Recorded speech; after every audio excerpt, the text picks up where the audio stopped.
સંધાન all Gujarat integrated classroom સેટેલાઇટના માધ્યમથી જોડતી કડી એટલે સંધાન. Welcome to in this session.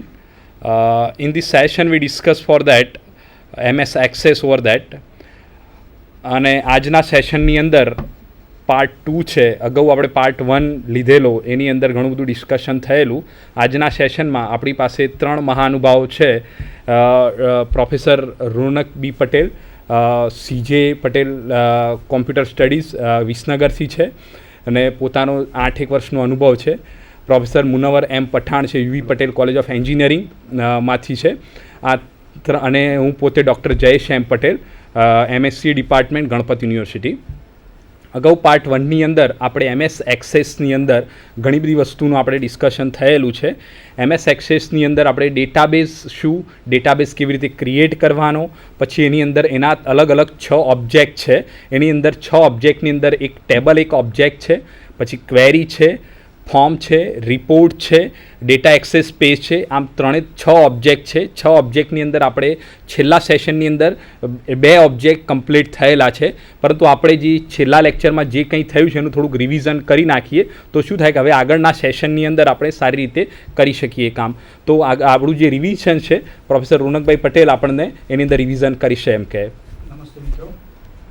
છેલ્લી વખતે આપણે જોયેલું કે માઇક્રોસોફ્ટ એક્સેસ જે છે it's a one part of Microsoft office.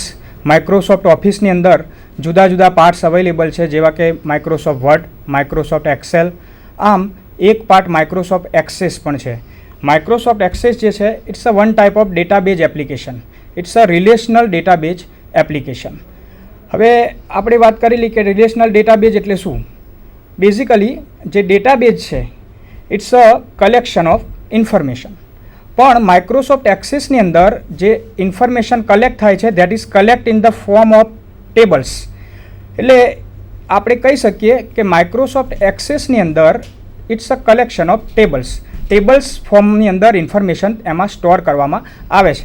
પણ એક્સેસમાં માત્ર ટેબલ જ નથી બનતા, ટેબલની સાથે સાથે આપણે બીજી પણ ઘણી બધી વસ્તુઓ બનાવી શકીએ છીએ, જેવી કે અલગ અલગ કોમ્પોનન્ટ્સ આપણે બનાવી શકીએ છીએ, જેવા કે query, forms, reports, modules etcetera etcetera. આગળ આપણે વાત કરેલી કે એકચ્યુઅલી ટેબલ શું છે. So table is a basically it's a collection of records. Database એક ટેબલનું કલેક્શન છે, ટેબલ જે છે એ રેકોર્ડનું કલેક્શન છે, અને રેકોર્ડ જે છે it's a collection of fields value. અને આ જે ફિલ્ડ વેલ્યુ જે છે that is the basic characteristics likes person, place, object, event. For example, ધારો કે તમે સ્ટુડન્ટ ટેબલ લો તો સ્ટુડન્ટનો રોલ નંબર છે, એનું નામ છે, સિટી છે, પર્સન્ટેજ, આ બધા ટેબલના એટ્રીબ્યુટ્સ કે ફિલ્ડ તમે કહી શકો. અને એમાં આ ટેબલમાં તમે જોઈ શકો છો એ પ્રમાણે ટોટલ 5 રેકોર્ડ આની અંદર ઇન્સર્ટ કરેલા છે. MS એક્સેસ કઈ રીતે સ્ટાર્ટ કરવું એ આપણે ગયા લેક્ચરમાં ચેક કરેલું હતું, જેમાં આપણે સ્ટાર્ટ બટન ઉપર ઓલ પ્રોગ્રામ્સની અંદર ક્લિક કરીશું તો માઇક્રોસોફ્ટ ઓફિસની અંદર MS એક્સેસ 2003 ઉપર ક્લિક કરવાથી આપણે MS એક્સેસ સ્ટાર્ટ કરી શકીશું. MS એક્સેસ સ્ટાર્ટ કર્યા પછી આપણે ડેટાબેઝ પણ એમાં બનાવી શકીશું. એનો વિડીયો આપણે લાસ્ટ ટાઈમ જોયેલો હતો. જ્યારે તમે ડેટાબેઝને સેવ કરશો ત્યારે એમાં .mdb એક્સટેન્શનથી ફાઇલ સેવ થતી હોય છે. આના પછી આપણે વાત કરેલી કે જુદા જુદા ઓબ્જેક્ટ્સ કયા કયા હોય છે MS એક્સેસની અંદર. તો MS એક્સેસની અંદર tables, queries, forms, report, modules, macros, pages, આમ અલગ અલગ ઓબ્જેક્ટ્સ પણ આપણે ક્રિએટ કરી શકીએ છીએ. ટેબલ કેવી રીતે ક્રિએટ કરવા એની વાત આપણે લાસ્ટ ટાઈમ કરેલી છે. 3 વેમાં આપણે ટેબલ્સ ક્રિએટ કરી શકીશું. ડિઝાઇન વ્યૂમાં તમે ટેબલ ક્રિએટ કરી શકો છો. એના સિવાય તમે વિઝાર્ડથી પણ ટેબલ ક્રિએટ કરી શકો છો. અને આ સિવાય તમે ડાયરેક્ટ પણ ડેટા ટેબલની અંદર એન્ટર કરો તો ઓટોમેટિક ટેબલ્સ ક્રિએટ થતા હોય છે. ટેબલ જ્યારે તમે ક્રિએટ કરશો ત્યારે તમારે પર્ટિક્યુલર ટેબલ્સના ફિલ્ડ્સ લેવા પડશે. દરેક ફિલ્ડ્સના જુદા જુદા ડેટા ટાઈપ્સ હોય છે. દાખલા તરીકે અહીં એક ફિલ્ડ આપણે જોયેલું છે કે લાસ્ટ નેમ નામનું એક ફિલ્ડ હોય તો એમાં જુદા જુદા ડેટા ટાઈપ તમે લઈ શકો છો. For example text data type હોઈ શકે, મેમો ડેટા ટાઈપ હોઈ શકે, નંબર ડેટા ટાઈપ હોઈ શકે, date end time data types હોઈ શકે, ઓટો નંબર ડેટા ટાઈપ હોઈ શકે, કોઈ ડેટા ટાઈપ એવો પણ હોય કે જેમાં ખાલી જસ્ટ બે જ વેલ્યુ હોય, યસ અથવા નો. આમ અલગ અલગ ટાઈપની ડેટા ટાઈપ આપણે ક્રિએટ કરી શકીશું પર્ટિક્યુલર ફિલ્ડ માટે, અને દરેક ડેટા ટાઈપની ફિલ્ડ પ્રોપર્ટી પણ અવેલેબલ હોય છે. દાખલા તરીકે કોઈ પર્ટિક્યુલર ડેટા ટાઈપ કેરેક્ટર છે, તો હવે કેરેક્ટરમાં એની સાઇઝ તમારે ફિક્સ કરવી છે કે 25થી વધારે સાઇઝ નથી, તો તમે એની ફિલ્ડ પ્રોપર્ટીમાં ફિલ્ડ સાઇઝ તમે જો 25 આપી દેશો તો એ ટેબલની અંદર તમે એ પર્ટિક્યુલર ફિલ્ડમાં 25થી વધારે વેલ્યુ એન્ટર કરી શકતા નથી. આના સિવાય જુદા જુદા વેલિડેશન રૂલ્સ પણ તમે ફિલ્ડ પ્રોપર્ટીમાં ચેક કરી શકો છો. જુદા જુદા ફિલ્ડ્સ પ્રોપર્ટીઝ અહીં તમને દેખાય છે સ્ક્રીન ઉપર.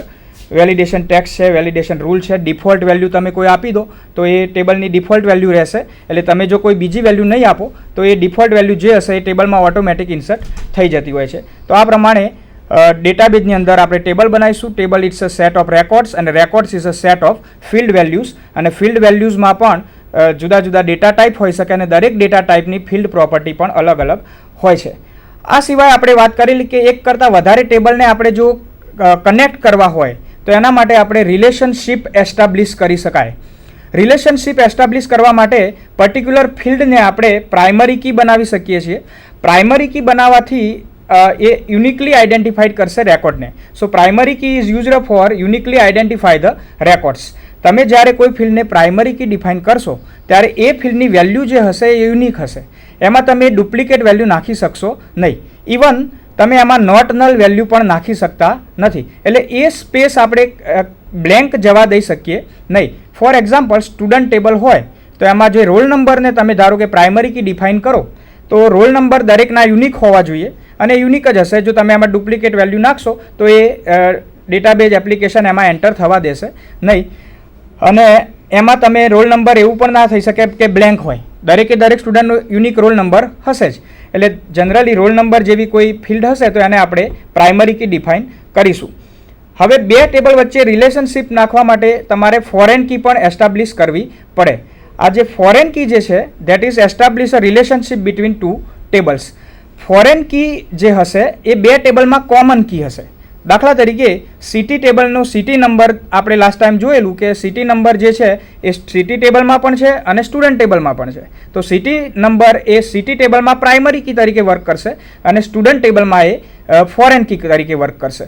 સો that is the common field between two tables that establish a relationship between two tables. આના પછી આપણે વાત કરેલી કે તમારે જ્યારે ક્વેરી જે છે that is used for extract the data from the database. It is not only used for extract the data, it is also used for manipulate the data. એટલે તમારે પર્ટિક્યુલર ડેટા એક અથવા એક કરતાં વધારે ટેબલમાંથી એક્સટ્રેક્ટ કરવા હોય, એક કરતાં વધારે ટેબલમાંથી ઇન્ફોર્મેશન જો આપણે એક્સટ્રેક્ટ કરવી હોય તો આપણે ક્વેરીનો ઉપયોગ કરી શકીએ. ડેટા એક્સટ્રેક્ટ તો આપણે કરી શકીશું. આના સિવાય અમુક ક્વેરીઝ એવી પણ છે કે જેનાથી તમે ડેટાને મેન્યુપ્લેટ્સ પણ કરી શકશો. દાખલા તરીકે તમારે ડેટા નવા ઇન્સર્ટ કરવા છે ટેબલની અંદર તો પણ તમે ક્વેરી થ્રુ કરી શકો છો.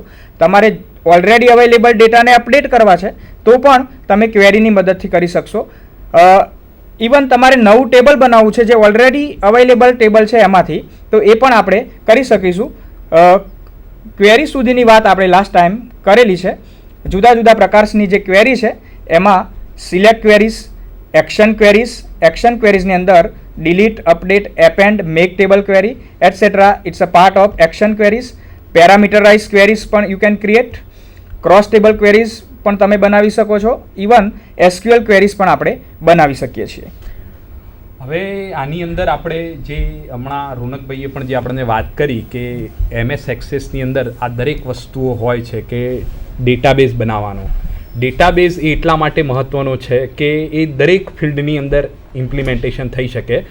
તમે જ્યારે આપણે સ્ટુડન્ટ હોઈએ છીએ ત્યારે સ્ટુડન્ટના પણ પોતાના રેકોર્ડ્સ હોય છે કે સ્ટુડન્ટ પોતે પોતાના રિઝલ્ટ્સનો જે રેકોર્ડ હોય કે રિઝલ્ટની અંદર એના દરેક સબ્જેક્ટ હોય, ધારો 5 સબ્જેક્ટ તો 5 સબ્જેક્ટના માર્ક આવ્યા પછી એની અંદર દરેક ઓપરેશન કર્યા પછી એની અંદર એના પર્સન્ટેજ કરવાના, એનું ટોટલ કરવાનું, એનું ગ્રેડ આપવાનું. એ જ રીતે જો બીજું એક્ઝામ્પલ લઈએ તો એમ્પ્લોયીની ધારો કે સેલરી ગણવાની હોય તો એના બેઝિક ઉપરથી એનું DA એનું છે, એનું HRA છે, ગ્રોસ સેલરી, નેટ સેલરી, એ માટે આ ડેટાબેઝનું બહુ મહત્ત્વનો ભાગ ભજવે છે. તો એની અંદર આપણે ટેબલ, એની અંદર આપણે એક્સેસની અંદર 6 ઓબ્જેક્ટ જે છે એમાંથી ટેબલ નામનો ઓબ્જેક્ટ આપણે પૂરો થઈ ગયો છે.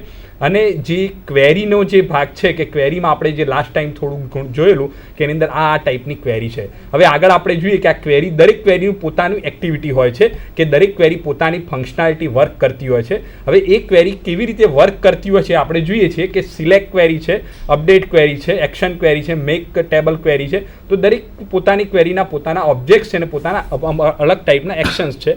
તો સિલેક્ટ ક્વેરી કેમ યુઝ કરીએ છીએ મુનાવર સાહેબ? First of all, I want to clear about that query is one of the object of MS Access. There are like a table is a object, same as query is also a object of MS Access. There are different types of queries available in MS Access. In that, the most common used query is select query. Basically, main purpose of select query is to display data or to view data. કે આપણે data જોવો હોય તો આપણે select query through data આપણે ડેટાબેઝમાંથી fetch કરી શકીએ છીએ. આપણે we can display data in 4 different ways. We can select all rows and all column of table. એટલે એનો મતલબ એ થાય છે કે આપણે આખું જ ટેબલ સિલેક્ટ કરી લઈએ જોવા માટે. Then we can also select all rows and selected columns, જેના અંદર આપણે અમુક જ કોલમ સિલેક્ટ કરીશું અને બધી રો ડિસ્પ્લે કરીશું. We can also select all columns and selected rows. That means કે આપણે કોલમ બધી સિલેક્ટ કરીશું પણ રો અમુક જ સિલેક્ટ કરીશું. And the last one is selected rose and selected columns, જેના અંદર આપણે બધી કોલમ બી સિલેક્ટ નહીં કરીએ અને બધી રો પણ બી સિલેક્ટ નહીં કરીએ. અને ક્વેરીનો મેઇન જે પર્પસ છે કે ડેટાબેઝનો જે મેઇન પર્પસ છે કે why we are storing information in database. So we can analyse or we can update or manipulate the database, and that things we can do by using query. Okay, let's see first query, that is select query. Okay, in MS Access we can create any query by two things, that is one is by wizard and one is by design. Let's see first how to create query using wizard. Okay, there are two options available in this. One is design view, another one is wizard view. Wizard view માં MS Access આપણને help કરશે query create કરવાના અંદર. જે સૌથી મોટો advantage છે Microsoft MS Accessનો, જેના અંદર કોઈ નોન ટેકનિકલ પર્સન માણસ બી જો કોઈ બેઠો હોય અને એને પોતાની ક્વેરી ક્રિએટ કરવી હોય તો વિઝાર્ડની મદદથી એ પોતાની ક્વેરી ક્રિએટ કરી શકે છે. Okay, let's see how to create select query. Okay, select wizard.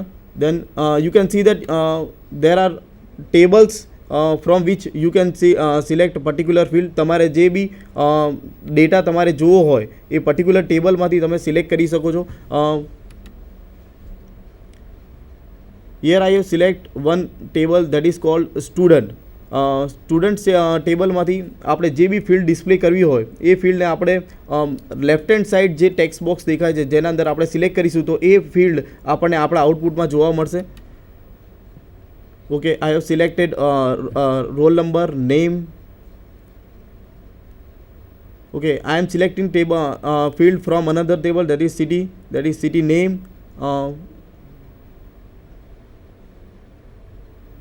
Okay, and phone number. After selecting row, click on next button. Okay, now here we are giving proper name to query, and this is most important thing.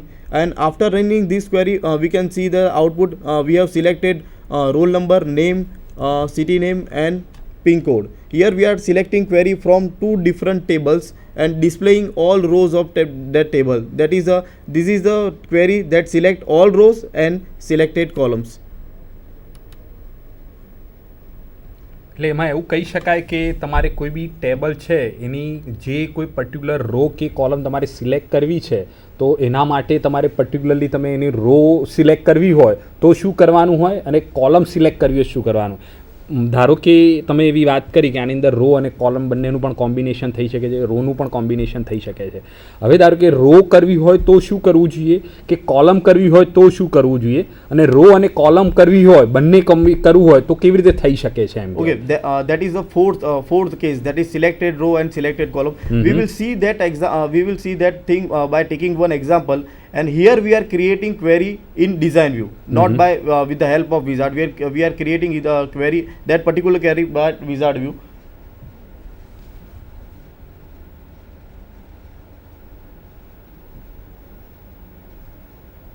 Okay, right now there is one option, create query in design view. I am selecting that option.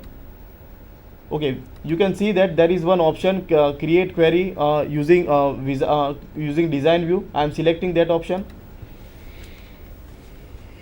Click on design button. You can see a number of tables in bottom. I am selecting student and city from this table. Okay, you can select. Suppose here I want to display data from student and city table. That can I do from selecting these two tables. Okay, I am selecting particular column from table. I have selected roll number, then student name, and city from city table, and pin code. Okay, now the question asked to me that how to select particular row. Okay, for particular there is one field or row, that is criteria. In that we can give particular condition. Condition is a combination of relational operator and column name. Basis on this condition we can select particular row, and for column we are selecting particular column using drag and drop. If you want to select all columns, you can drag all the columns in this data sheet and it will display data. Okay, suppose there is somehow we want to write a criteria field for particular column, and we do not want to display that column. At that time I will uncheck this checkbox, and that field will not display in my output. Here I am selecting 4 columns, and I have selected 4 columns, and in 4 columns I have checked this mark, that it means I want 4 columns in my output.